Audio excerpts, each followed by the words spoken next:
ইতিমধ্যেই এসেছে।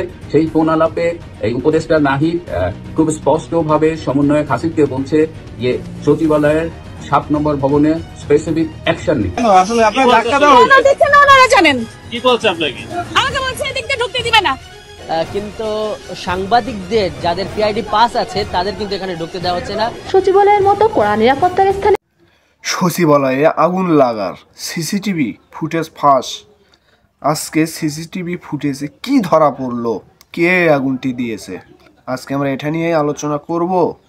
আপনারা কেউ ভিডিওটি টেনে টেনে দেখবেন না, ভিডিওটি টেনে টেনে দেখলে কিছুই বুঝতে পারবেন না। চলুন এখন আমরা বেশি দেরি না করে ভিডিওটি দেখে আসি।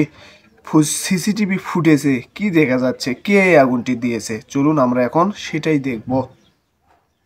সচিবালয়ে আগুনের ঘটনায় সিসি ক্যামেরার ফুটেজ সংগ্রহ করা হয়েছে। আমাদের হাতে পিলে চমকানো কিছু তথ্য এসেছে, তার মধ্যে সবচেয়ে ইন্টারেস্টিং যে তথ্য, যেটি আসলে গোয়েন্দাদের হাতে একটা ফোন আলাপ ইতিমধ্যেই এসেছে। সেই ফোন আলাপে এই উপদেষ্টা নাহিদ খুব স্পষ্টভাবে সমন্বয়ক হাসিবকে বলছে যে সচিবালয়ের ৭ নম্বর ভবনে স্পেসিফিক অ্যাকশন নিতে। সমন্বয়ক হাসিব ষড়যন্ত্র করে লাগিয়েছে কিনা আমরা এটা তদন্ত করে আমরা জানতে চাই। এই বিপ্লব দেখবে না, এই কাজটাই ভারত করিয়ে দিল শেষ মাস।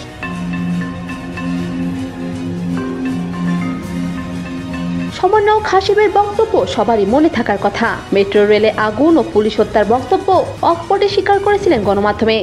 যদি মেট্রো রেলে আগুন না দেওয়া হতো, যদি পুলিশদেরকে না মারা হতো, তাহলে বিপ্লবটা এত সহজেই অর্জিত হতো না, কিংবা ফ্যাসিবাদের পতন নিশ্চিত করা যেত না। তবে এরই মাঝে অনুসন্ধানে উঠে এসেছে সচিবালয়ে আগুন লাগার ঠিক 2 মিনিট পরে সমন্বয়ক হাসিব ফেসবুক লাইভে আসেন। এত সিকিউরিটি থাকা সত্ত্বেও সমন্বয়ক হাসিব সচিবালয়ে প্রবেশ করলেন কিভাবে, যেখানে সংবাদকর্মী কিংবা সচিবালয়ের কর্মীদেরই প্রবেশ করতে দেয়নি পুলিশ? দিচ্ছে না কেন? আসলে আপনারা ধাক্কা দাও ওনারা দেখছেন না, ওনারা জানেন কি বলছে আপনাকে? আমাকে বলছে এদিক দিয়ে ঢুকতে দিবে না।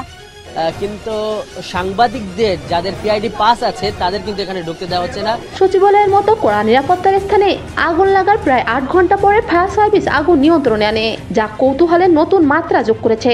থেকে নিউজ দেখতেছি, নিউজ দেখে চলে আসলাম আমি, কিন্তু এখন পর্যন্ত কোনো সমন্বয়কও দেখলাম না, কোনো দলের কোনো কাউকে দেখলাম না।